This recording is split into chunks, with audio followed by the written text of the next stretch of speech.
Sayyidina Rasul bertanya kepada Sayyidina Jibril, "Wahai Jibril, untuk apa Allah menyalakan sekuat-kuatnya api nerakanya?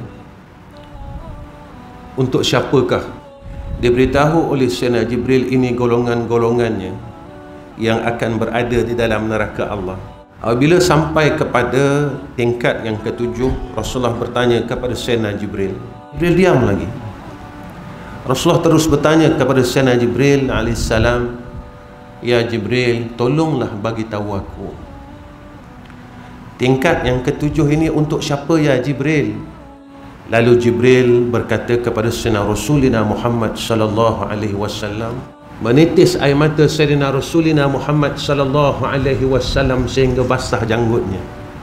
A'udzu billahi minasy syaithanir rajim.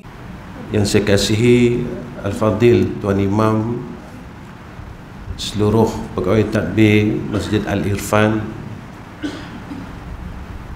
yang saya sayangi sekalian jamaah yang hadir pada malam ini, mudah-mudahan pertemuan kita menjadi asbab majlis ini diterima oleh Allah Subhanahu wa taala, dan Allah angkat segala bala yang akan diturunkan oleh Allah. Mudah-mudahan apa yang kita buat, majlis yang kita buat pada malam ini menjadi satu kafarah kepada majlis-majlis yang tidak diradai oleh Allah Subhanahu wa taala. Ulama mereka sebahagiannya memanjatkan doa kepada Allah supaya Allah menahan bala ini daripada turun. Seperti mana sebagian ulama mereka bermunajat, "Ya kafiyal bala, ikfinal bala qabla nuzulihi minas sama." Ya kafiyal bala, ikfinal bala qabla nuzulihi minas sama. Ya kafiyal bala, ikfinal bala qabla nuzulihi minas sama. Inilah golongan-golongan ulama-ulama yang mereka ini sentiasa memikirkan tentang ummah, seperti mana sifatnya Sayyidina Rasulina Muhammad sallallahu alaihi wasallam. Maka Sayyidina Rasul ini hidupnya sentiasa memikirkan akan umatnya, sehingga satu saat Sayyidina Jibril alaihissalam bertemu dengan Sayyidina Rasulina Muhammad sallallahu alaihi wasallam. Sayyidina Jibril berkata kepada Sayyidina Rasulina Muhammad, "Ya Habibi, ya Habib Allah, hari ini," kata Sayyidina Jibril, "Allah telah menyalakan sekuat-kuatnya akan api neraka Allah." Lalu Sayyidina Rasul bertanya kepada Sayyidina Jibril, "Wahai Jibril, untuk apa Allah menyalakan sekuat-kuatnya api nerakanya? Untuk siapakah?" Lalu Jibril berkata kepada Sayyidina Rasul, neraka yang pertama untuk sekian golongan, kedua, ketiga, keempat, kelima dan keenam. Diberitahu oleh Sayyidina Jibril, ini golongan-golongannya yang akan berada di dalam neraka Allah. Apabila sampai kepada tingkat yang ketujuh, Rasulullah bertanya kepada Sayyidina Jibril, "Ya Jibril, tingkat yang ketujuh ni untuk siapa wahai Jibril?" Sayyidina Jibril diam yang agak lama. Rasulullah bertanya lagi kepada Sayyidina Jibril alaihissalam, "Ya Jibril, tingkat yang ketujuh ini untuk siapa ya Jibril?" Jibril diam lagi. Rasulullah terus bertanya kepada Sayyidina Jibril alaihissalam, Ya Jibril, tolonglah bagi tahu aku. Tingkat yang ketujuh ini untuk siapa ya Jibril? Lalu Jibril berkata kepada Sayyidina Rasulina Muhammad sallallahu alaihi wasallam, tingkat yang ketujuh ini adalah untuk umatmu ya Rasulullah. Apa yang berlaku kepada Sayyidina Rasul? Menitis air mata Sayyidina Rasulina Muhammad sallallahu alaihi wasallam sehingga basah janggutnya. Lalu setengah riwayat mengatakan Sayyidina Rasulina Muhammad sallallahu alaihi wasallam menangis sehingga 3 hari 3 malam. 3 hari 3 malam Sayyidina Rasul sujud kepada Allah, memohon supaya Allah ringankan akan azab umatnya. Sehingga sahabat-sahabat bertanya, apakah ada di antara kamu yang melihat akan Rasulullah sallallahu alaihi wasallam? Mereka kata tidak. Kami tak tengok Nabi pun beberapa hari ini. Lalu mereka pun pergi ke rumah Rasulullah, bertanya kepada Sayyidatina Aisyah radhiyallahu anha. Lalu Sayyidatina Aisyah radhiyallahu anha, aku melihat Rasulullah sallallahu alaihi wasallam sujud selama 3 hari 3 malam, melainkan untuk salat sahaja Rasulullah bangun. Dan Rasulullah menangis teresak-esak pada ketika itu, kata Sayyidina Aisyah, dan aku tidak tahu apakah punca sebenarnya. Bila kita melihat keadaan ini tuan-tuan, bahawa sifat Sayyidina Rasul itu sangat sayang kepada kita, walhal dia tak pernah mengenali kita pun. Dia tak pernah kenal kita pun, tetapi kasihnya kepada umat ini sehinggakan Sayyidina Rasul telah wafat 1400 tahun yang dulu. Kita masih lagi menyebut-nyebut namanya. Kita masih lagi rindu hendak bertemu dengannya. Ketika kita ditawarkan untuk menuju ke Madinatul Munawwarah, hati kita gelonjak bergembira tuan-tuan, seronok sangat. Bila kita tanya kenapa kita seronok, aku ingin bertemu dengan Sayyidina Rasulina Muhammad sallallahu alaihi wasallam. Aku gembira kerana aku hendak bertemu dengan Rasulku. Aku gembira sangat kerana aku ingin bertemu dengan kekasihku dan kekasih Allah Subhanahu wa ta'ala. Semua orang akan rasa begitu. Saya dan tuan-tuan juga akan merasakan sedemikian. Lagi-lagi apabila kenderaan bas kita semakin hampir dengan kota Madinatul Munawwarah, semakin hampir kepada kota Madinatul Munawwarah, ketika kita mula terlihat bangunan-bangunan Madinah, perasaan kita semakin sayu dan semakin sayu. Kerana apa tuan-tuan semakin sayu?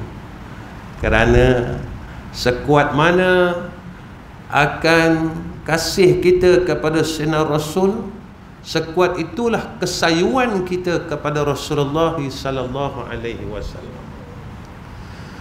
Ini yang berlaku kepada Sayyidina Bilal bin Rabah setelah wafat Rasulullah sallallahu alaihi wasallam. Sayyidina Bilal ini terus pindah daripada bumi Madinah. Sayyidina Bilal bertemu dengan Sayyidina Abu Bakar. Ya Abu Bakar, wahai Abu Bakar sahabatku, aku ingin minta izin kepada engkau. Aku ingin berpindah daripada bumi Madinah, kata Bilal bin Rabah. Abu Bakar kata, kenapa kamu nak pindah? Kenapa kamu nak pindah wahai Bilal? Kata Bilal bin Rabah, wahai Abu Bakar, setelah kewafatan Rasulullah sallallahu alaihi wasallam, aku dah tak sanggup untuk berada di bumi Madinah. Setiap kali katanya aku melihat rumah Rasulullah sallallahu alaihi wasallam, hati aku sedih. semasa hidup Rasulullah sallallahu alaihi wasallam, sama ada aku dahulu yang memanggil dan mengejutkan Sayyidina Rasul atau Sayyidina Rasul akan mengejutkan aku. Tapi kini tidak ada orang yang akan mengejutkan aku, kata Sayyidina Bilal. Lalu aku tak sanggup untuk berada di bumi Madinah. Wahai Abu Bakar, izinkanlah aku untuk keluar daripada bumi Madinah. Lalu Sayyidina Abu Bakar izinkan, tuan-tuan. Maka Sayyidina Bilal ini bertahun tidak datang ke bumi Madinah. Bertahun, tuan-tuan. Bukan sebulan dua, bertahun.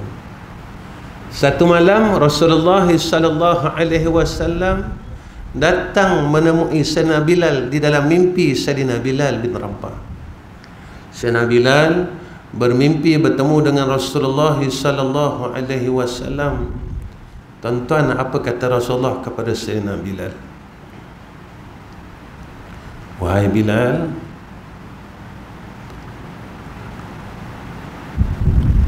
engkau dah lupa aku ke?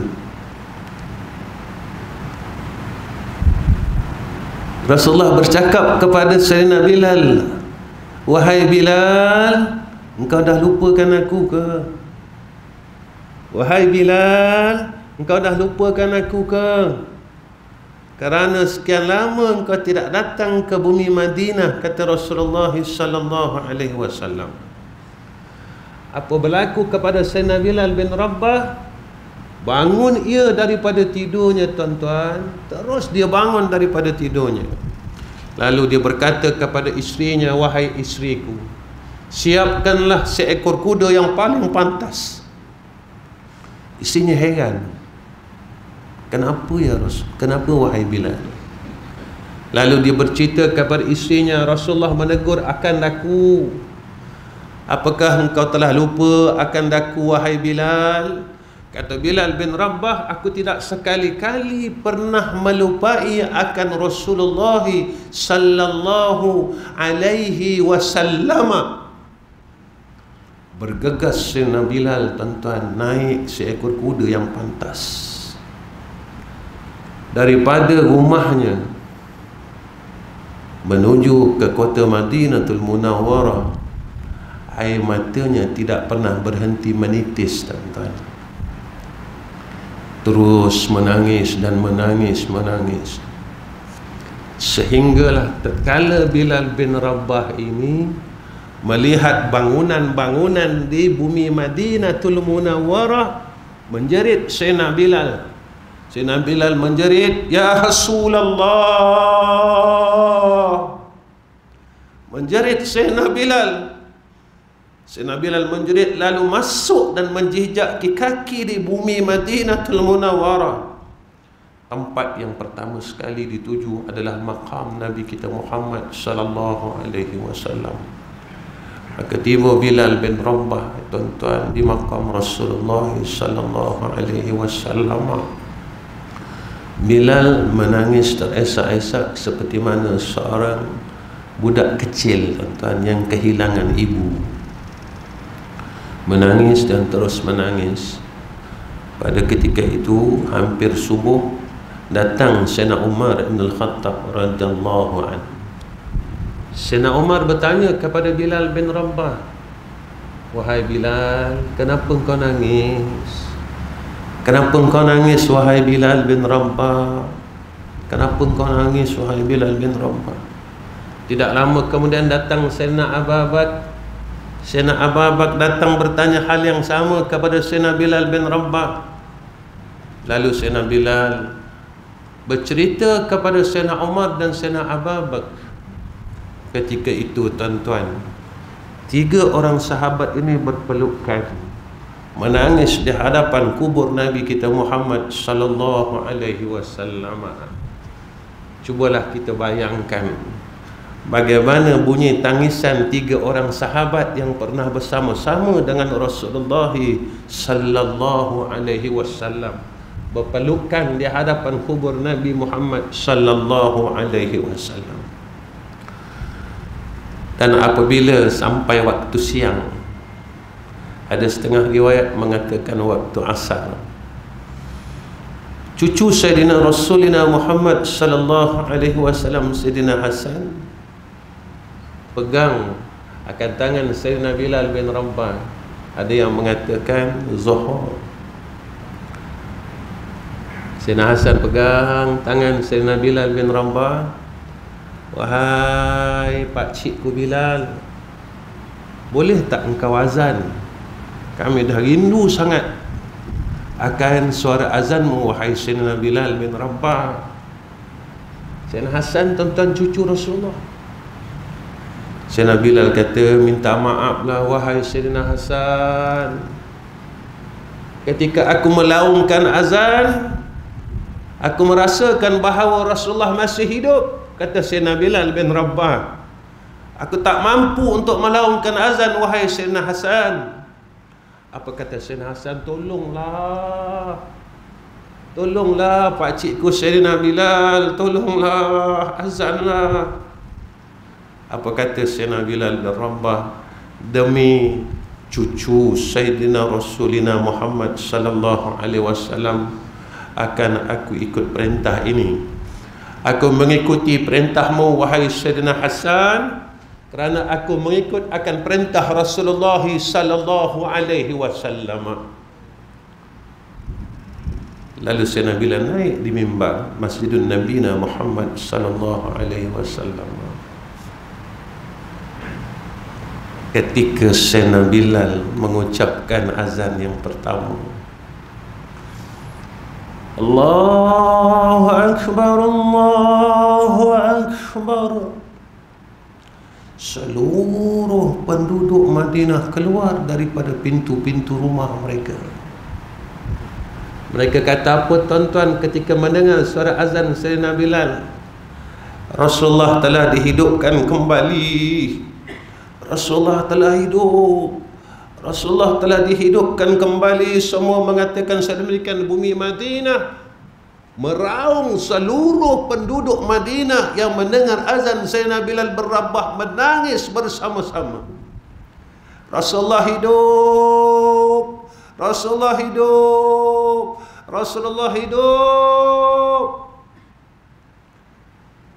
Ketika Sayyidina Bilal sampai kepada kalimah wa asyhadu anna Muhammadar Rasulullah, Sayyidina Bilal rebah dan jatuh pingsan.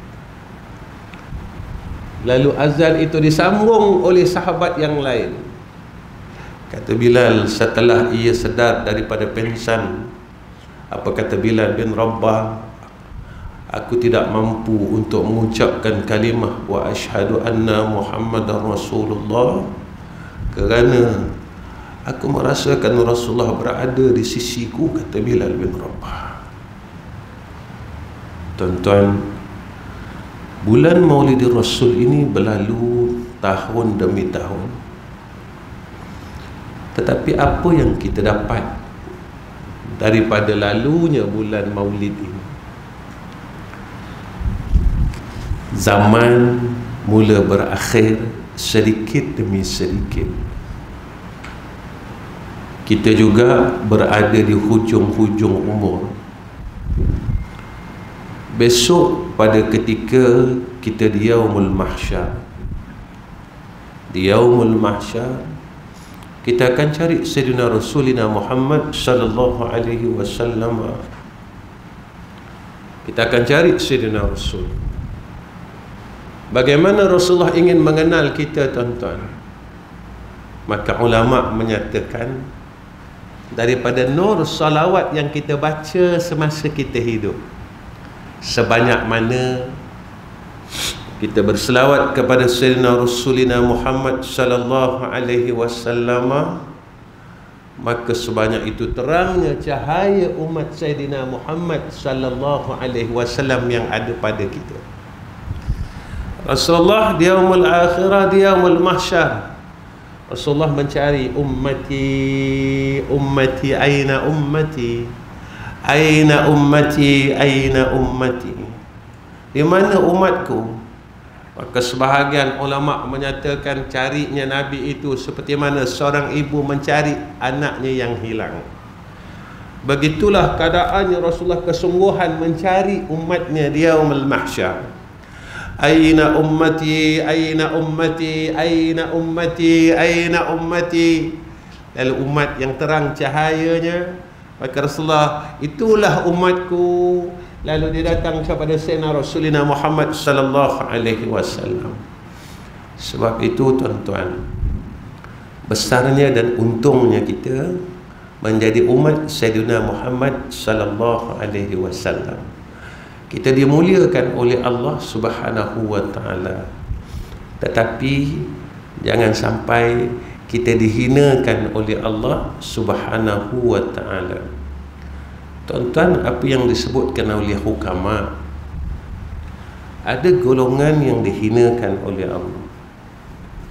Golongan yang dihinakan oleh Allah, kata hukama, mereka yang diberikan ilmu tetapi dicabut daripadanya akan sifat khasyah ataupun takwa. Semakin ia mengaji, maka ilmunya itu tidak boleh membuahkan rasa takut dia kepada Allah. Semakin dia menuntut ilmu, tetapi ilmu dia tidak boleh menjadikan buah untuk dia takut kepada Allah.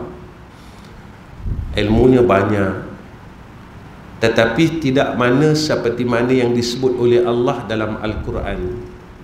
Innama yakhshallaha min ibadihil ulama. Mereka yang takut pada sisi Allah, bahawasanya yang takut pada sisi Allah adalah di kalangan ahli ilmi. Sebab itu Imam Al-Ghazali rahimahullahu ta'ala disebutkan kepada kita dalam kitab Bidayatul Hidayah, tanda ilmu yang manfaat itu, ilmu itu dapat mengenal Allah. Dengan ilmu itu dapat membuahkan rasa takut kepada Allah. Apa yang kita nak takutkan tuan-tuan? Salafus salih, mereka takut bahawasanya amal yang mereka buat ini ditolak oleh Allah. Mereka semayang, tapi semayangnya ditolak oleh Allah. Puasa, tapi puasanya ditolak oleh Allah. Zakatnya ditolak oleh Allah. Kenapa? Sebab apa yang Allah sebut dalam Al-Quran kita tak dapat. Allah sebut orang semayang makin jadi baik. Orang semayang makin jadi baik. Orang puasa semakin takutkan Allah. Ini yang Allah sebut dalam Al-Quran. Innas salata tanha anil fahsya'i wal munkar. Pada fiqahnya sah tuan-tuan. Cukup syarat, tidak buat perkara yang membatalkan salat, syarat sahnya, syarat wajibnya, cukup semuanya. Tetapi apakah sah pada Allah Subhanahu wa ta'ala? Kita terlupa tentang satu hadis yang mana selesai seseorang itu mengerjakan salat, lalu malaikat hafazah datang mengambil salat itu. Hadis ini orang selalu lupa tuan-tuan. Jika mana salat itu diterima oleh Allah, alhamdulillah. Jika mana salat itu tidak diterima oleh Allah, lalu dipulangkan kembali kepada yang empunya salat, kata Nabi sallallahu alaihi wasallam, seperti mana sehelai kain buruk yang dibaling ke muka empunyanya.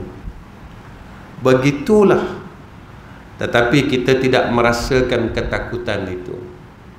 Salafus salah mereka takut bahawasanya besok apabila mereka ini bertemu dengan Allah saat sakaratul maut, mereka tidak dapat menyebut asma Allah Subhanahu wa ta'ala. Walhal apa yang disebut oleh Nabi sallallahu alaihi wasallam, man qala la ilaha illallah dakhalal jannah. Kalau kita lihat tuan-tuan, sepanjang kita berhadap dengan orang yang sedang nazar, berapa ramai yang jelas pada telinga kita yang mengucap la ilaha illallah, yang jelas pada telinga kita. yang dapat mengucap la ilaha illallah itu, kita rasa macam tak ada. Kita rasa macam tak pernah jumpa. Ataupun sekurang-kurangnya Allah, dia mati, tuan-tuan. Inilah ketakutan salafus salah. Besok kalau aku sedang sakaratul maut, Allah kurniakan kepada aku tidak dapat mengucap kalimah syahadah, kalimah sekurang-kurangnya asma'ul a'zam Allah, lalu aku bertemu dengan Allah Subhanahu wa ta'ala. Ini ketakutan-ketakutan mereka. Tetapi apabila ilmu yang kita tuntut semakin hari semakin banyak, tetapi tidak dikurniakan kepada kita ketakutan, kita buat jahat sehingga hari ini kita tak merasa takut pun. Kita buka aib orang, kita tak rasa takut pun. Kita bergaduh sesama sendiri, kita tak rasa takut pun. Dan sehingga hari ini, tuan-tuan, kita tak pernah lihat wajah Nabi kita Muhammad sallallahu alaihi wasallam dan kita tak ada takut dan resah pun. Kita tak pernah tengok wajah Rasulullah, kita tak resah dan kita tak takut pun. Walhal apa kata Nabi sallallahu alaihi wasallam, siapa yang pernah bertemu dengan aku semasa hidupku atau selepas matiku, maka kata Nabi sallallahu alaihi wasallam, wajib syafaatku di yaumul mahsyar. Besok Nabi akan syafaat kita.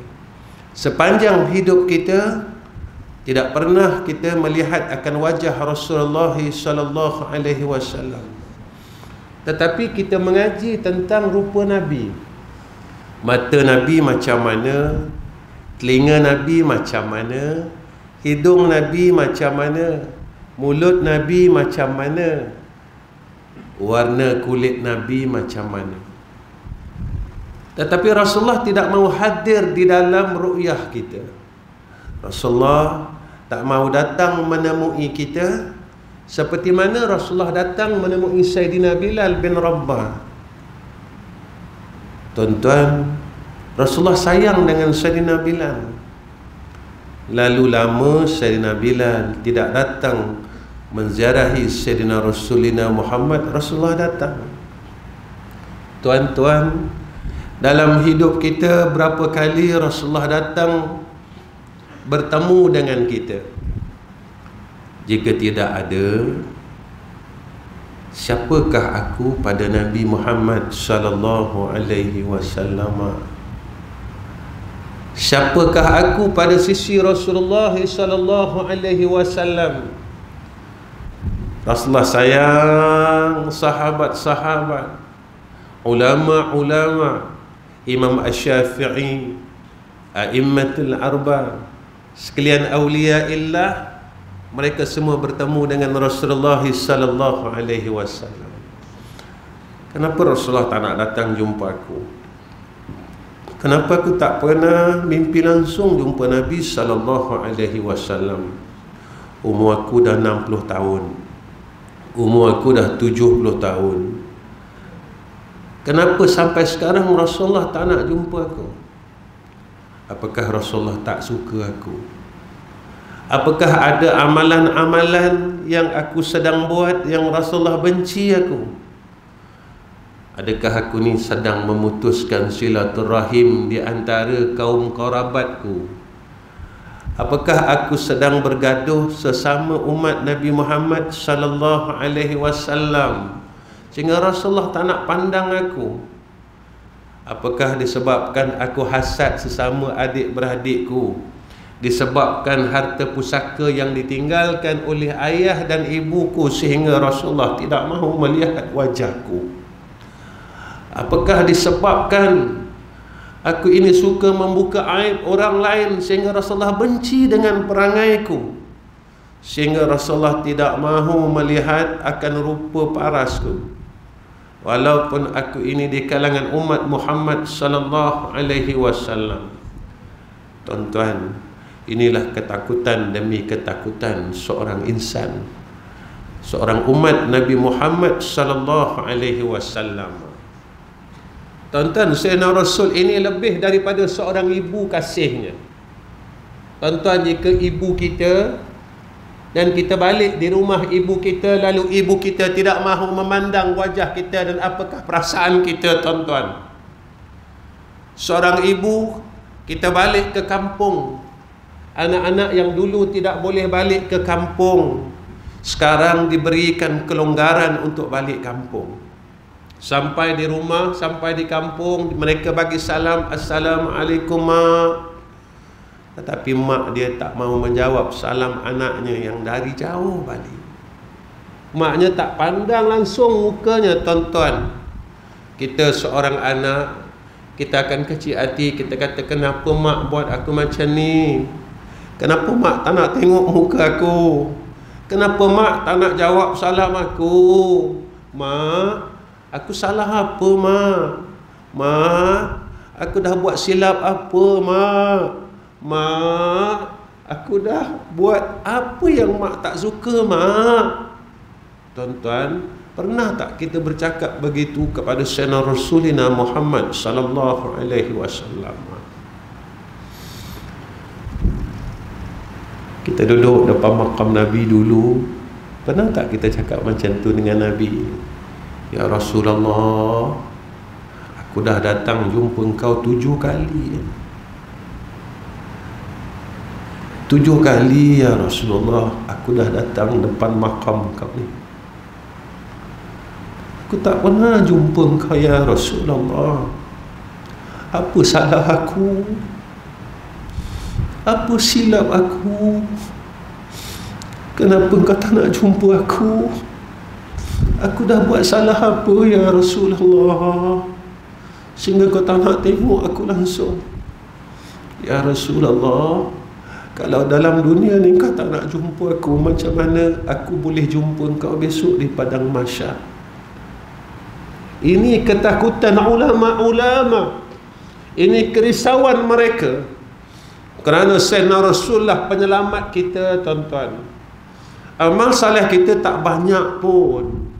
Kita rasa banyak, sebenarnya tak banyak.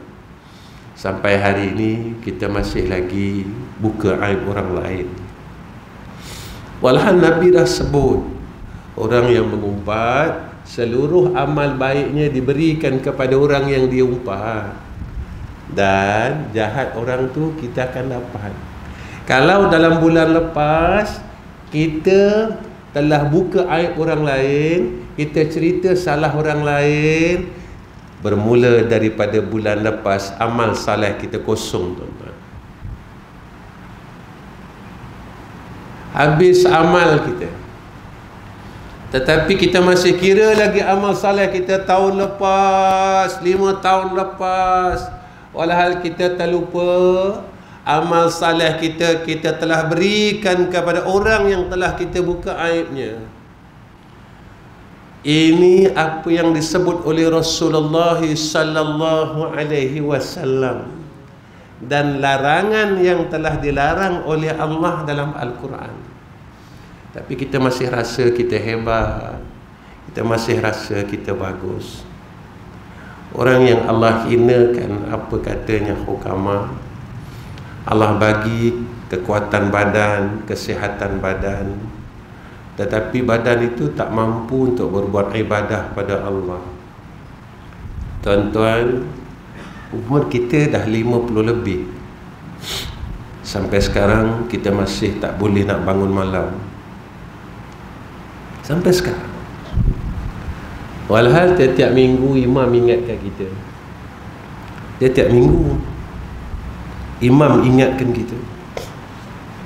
Mana imam ingatkan kita, tuan-tuan?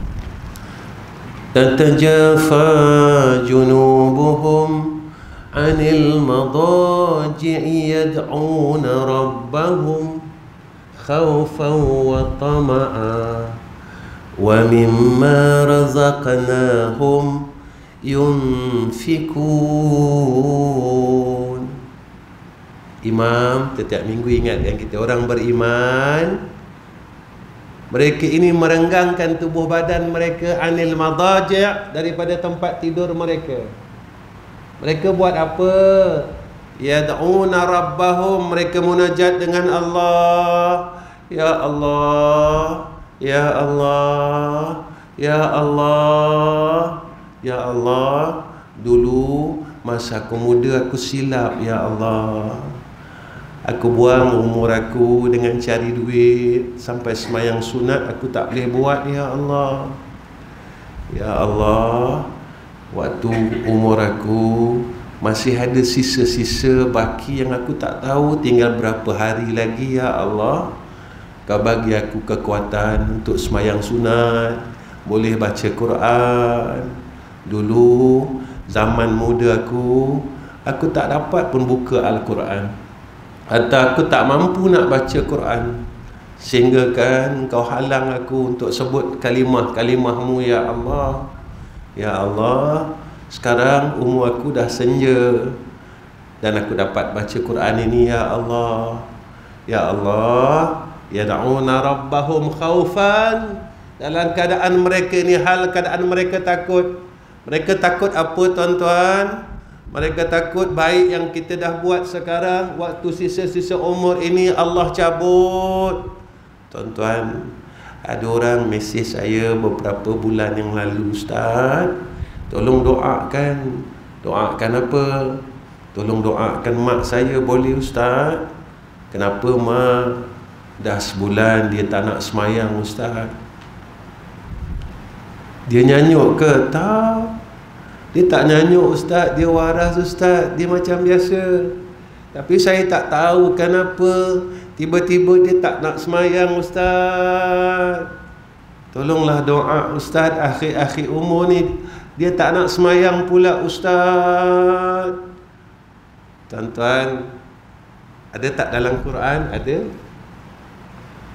Rabbana la tuzigh qulubana ba'da idh hadaitana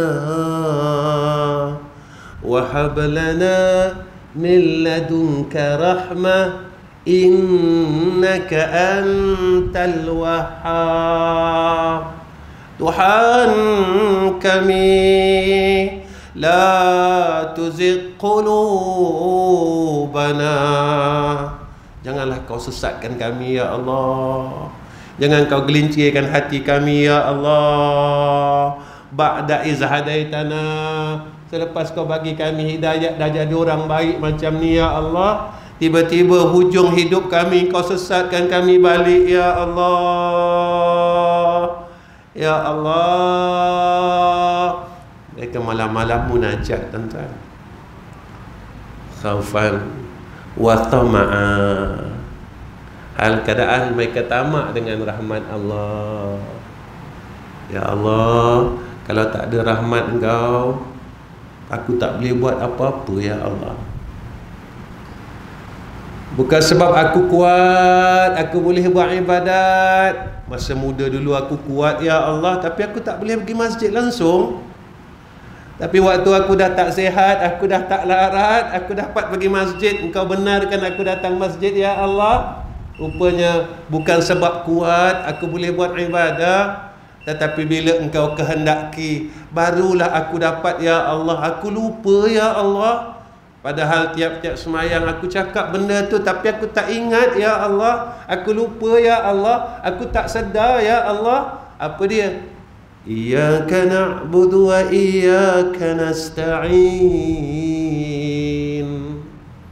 Ya Allah, akan Dikau kami abdikan diri.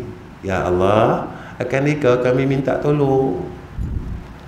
Tuan-tuan, ketika Rasulullah sallallahu alaihi wasallam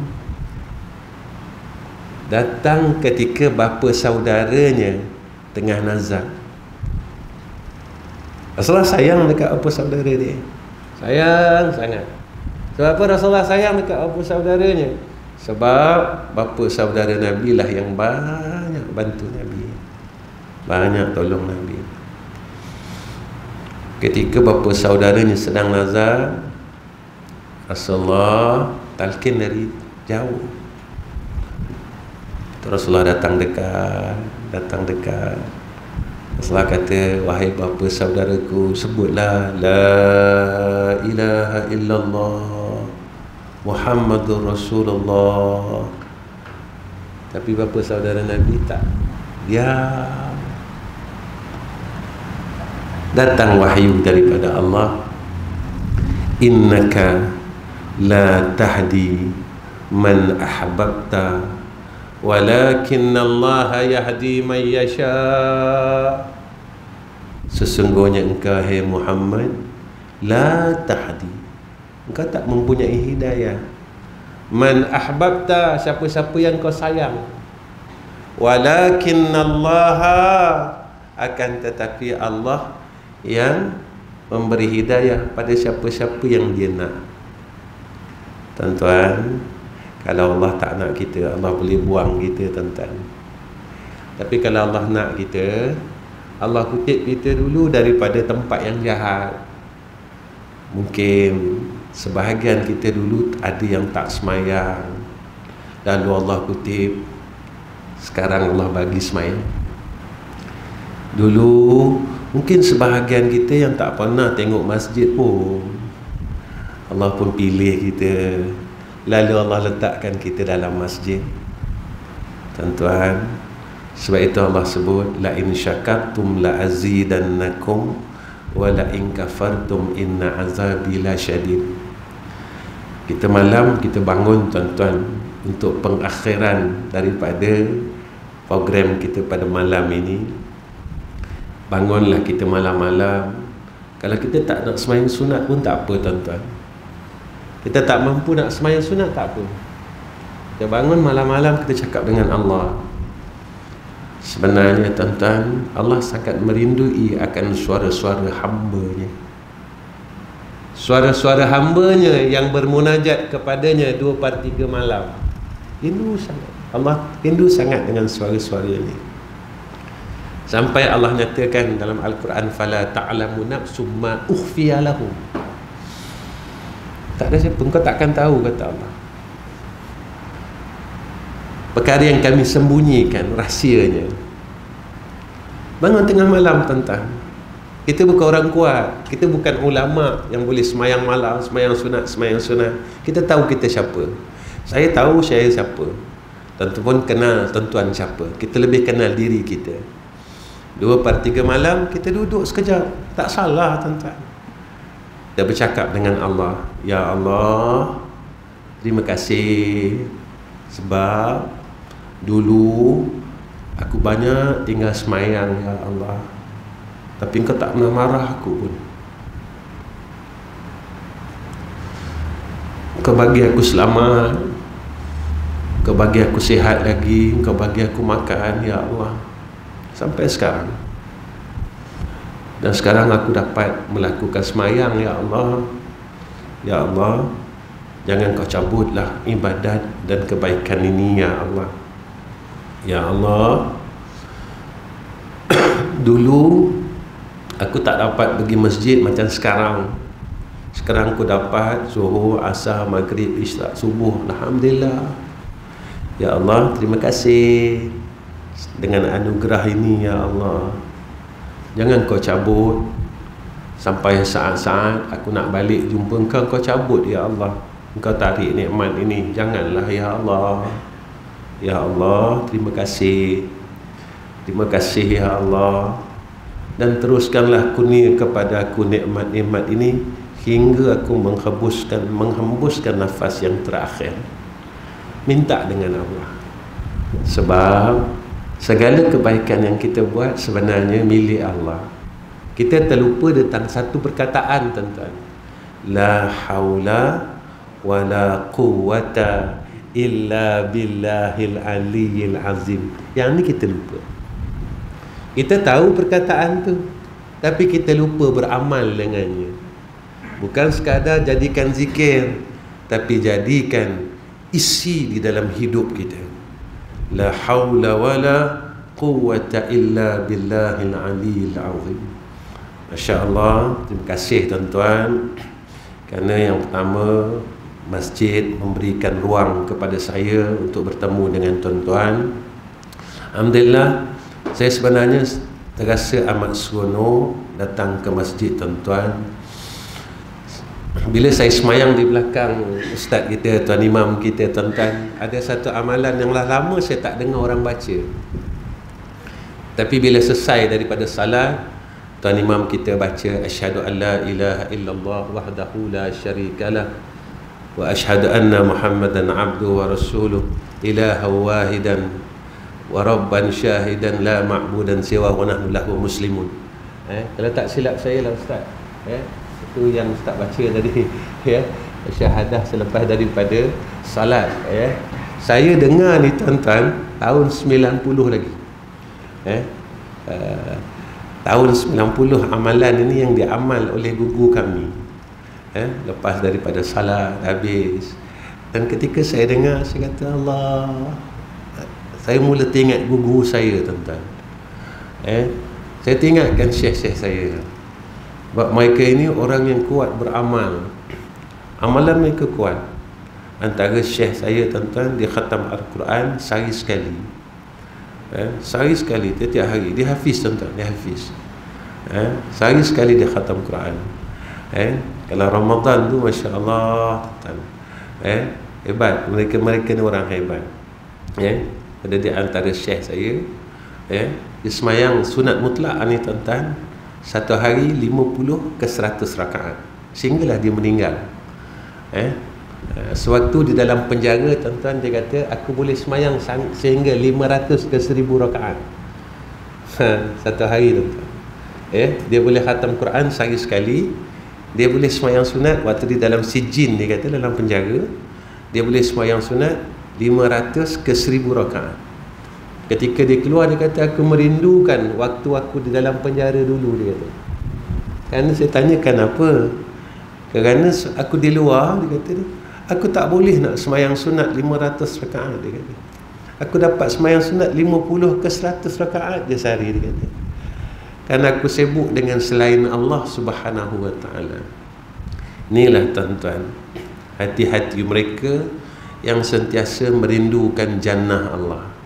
Mereka rindu syurga Allah. Mereka rindu untuk duduk sama-sama dengan Sayyidina Rasulina Muhammad sallallahu alaihi wasallam. Jadi tuan-tuan, saya rasa cukup setakat ini pertemuan saya dengan tuan-tuan pada malam ni. Dan akhir kalam, saya minta semua pangkat ayah-ayah saya dalam masjid ini tolong doakan saya. Kenapa saya minta doa tuan-tuan? Kerana saya tak tahu takdir Allah atas saya. Alhamdulillah, saya kini ada 2 madrasah tuan-tuan. 2 madrasah, iaitu di Selangor ada 2 madrasah.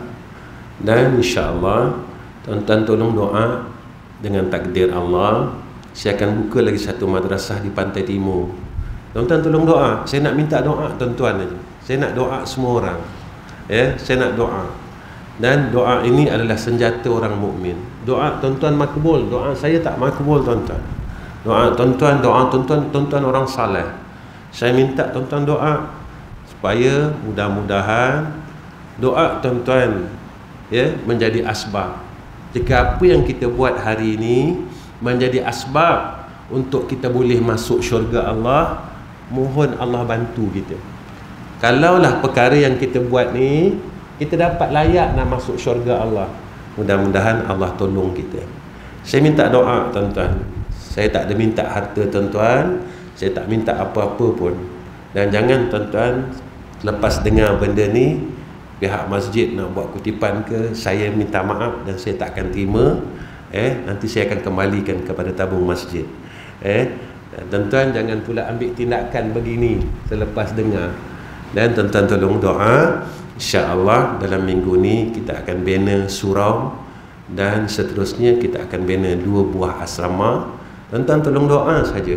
Dan keluasan surau itu iaitu 100 kali 80 kalau tak silap saya, keluasannya. Insya-Allah dalam minggu ni kita akan mula untuk proses pembinaan satu ma'had, satu madrasah saya lagi di Pantai Timur. Tuan-tuan tolong doa sama-sama. Tuan-tuan bangun malam, Tuan-tuan angkat tangan saja. Ya Allah, semalam ada satu hamba Allah datang masjid kami. Dia cerita, dia nak buat surau, dia nak buat asrama. Ya Allah, kau tolonglah dia. Kenapa saya minta doa, tuan-tuan? Sebenarnya kami telah buat madrasah ini daripada tahun 1982. Tuan-tuan sebahagiannya mungkin kenal dengan almarhum orang tua saya, iaitu almarhum Ustaz Ghazali bin Hasbullah, yang pada tahun 80-an popular dengan keset Ubat Hati, Adab Kepekan, Adab Berjiran. Itulah almarhum orang tua saya. Dan saya sendiri buka sekolah pada tahun 1998. Jadi tuan-tuan, di sekarang saya ada 2 sekolah. Dan kami buka sekolah, tuan-tuan, daripada tahun 1982. Kami tak minta apa-apa bayaran daripada semua pelajar-pelajar saya. Tak minta langsung. Duit makan, minum, api, air, saya tak minta. Duduk sama-sama dengan saya, makan apa yang ada. Jika kamu nak menjadi hamba Allah, kalau nak jadi orang alim, saya tak boleh pimpin sebab saya orang bodoh. Saya bukan orang pandai. Tapi kalau nak jadi hamba Allah, kamu nak Allah sayang kamu, kamu nak Nabi sayang kamu, jom sama-sama duduk dengan saya. Alhamdulillah, ada yang telah bersama-sama dengan saya hampir 30 tahun. Yang bantu saya adalah di kalangan bekas pelajar-pelajar saya yang mengajar, semuanya mereka di kalangan bekas murid-murid saya yang saya telah hantar mereka mengaji ke luar negara dan mereka balik. Dan tuan-tuan tolong doa, ada seorang daripada murid saya yang masih berada di South Africa yang akan balik pada bulan 3, dan bulan lepas dia telefon, insya-Allah ya, dia kata insya-Allah saya balik, saya nak bantu ayah di madrasah. Saya kata ahlan wa sahlan wa marhaban bik. Kalau kamu nak bertugas di luar pun terpulang. Tak, saya nak bantu ayah di madrasah. Alhamdulillah, tuan-tuan tolong doakan ya. Mudah-mudahan kalau apa yang saya buat ini menjadi asbab untuk saya boleh masuk syurga Allah. Minta Allah jangan cabut apa yang saya sedang buat. Saya nak mati dalam saya menuntut keredaan Allah. Mudah-mudahan Allah redha saya, dan saya mati dalam saya buat kerja ni. Tuan-tuan baik, wallahu a'lam. Wa akhir kalam. Assalamualaikum warahmatullahi wabarakatuh. Bismillahirrahmanirrahim. Alhamdulillahirabbil alamin. Wassalatu wassalamu ala asyrafil anbiya'i wal mursalin wa ala alihi wa sahbihi ajma'in. Ya Allah, ya Rahman, ya Rahim, ya Hayyu, ya Qayyum. Ya Allah, kami semua hamba-hamba-Mu di dalam masjid ini dan tempat ini, ya Allah. Kami tadahkan 2 tangan kami ke hadrah-Mu, ya Arhamar Rahimin. Kami hamba-Mu yang banyak salah, ya Allah. Ya Allah, maafkanlah kami. Ya Allah, kami hamba-hamba-Mu yang banyak dosa, ya Allah. Ampunkanlah dosa kami, ya Allah. Kami hamba-hamba-Mu yang banyak lalai kepada Engkau, ya Allah. Ingatkanlah kami, ya Allah. Ya Allah, kami hamba-hamba-Mu yang jauh dengan rahmat-Mu, dekatkanlah kami, ya Allah. Ya Allah, ya Rahman, ya Rahim, kami mohon kepada Engkau, ya Allah. Sebelum kami tutup mata kami, sebelum Kau cabut nyawa kami, ya Allah, izinkanlah kami, ya Allah, kami dapat tengok wajah kekasih kami Nabi Muhammad sallallahu alaihi wasallam. Ya Allah, walaupun permintaan kami ni besar, ya Allah, tapi kami tak ada daya dan upaya, ya Allah. Kami mohon dan kami minta, ya Allah, ya Arhamar Rahimin. Ya Allah, teruskanlah jadikan kami ini hamba yang baik.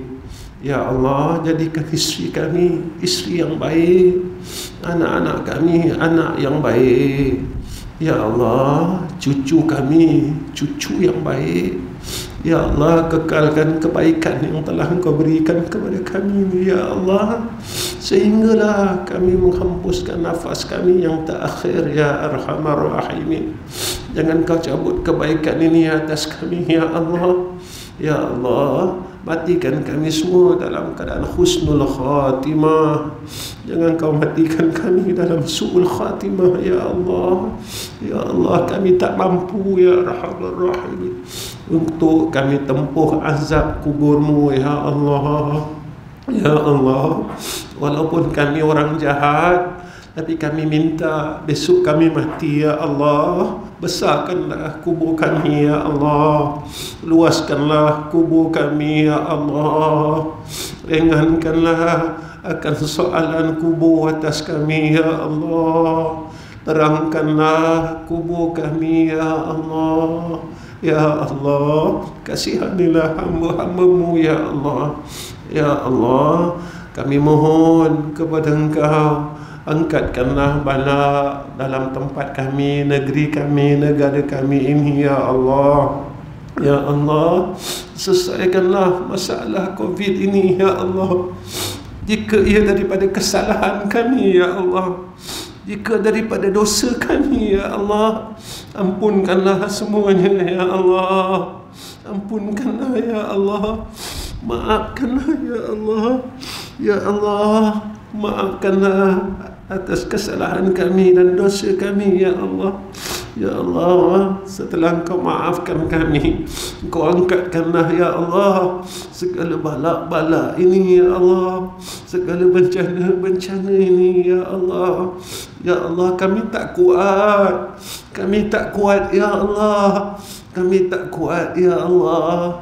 Ya Arhamar Rahimin, Ya Kafiyal Bala, ikfina al-bala qabla nuzulihi minas sama. Ya Allah, Ya Allah, Ya Allah, Ya Arhamar Rahimin. Wa sallallahu ala sayyidina Muhammad wa ala alihi wa sahbihi wa sallam. Walhamdulillahi rabbil alamin. Taqabbalallahu minna wa minkum.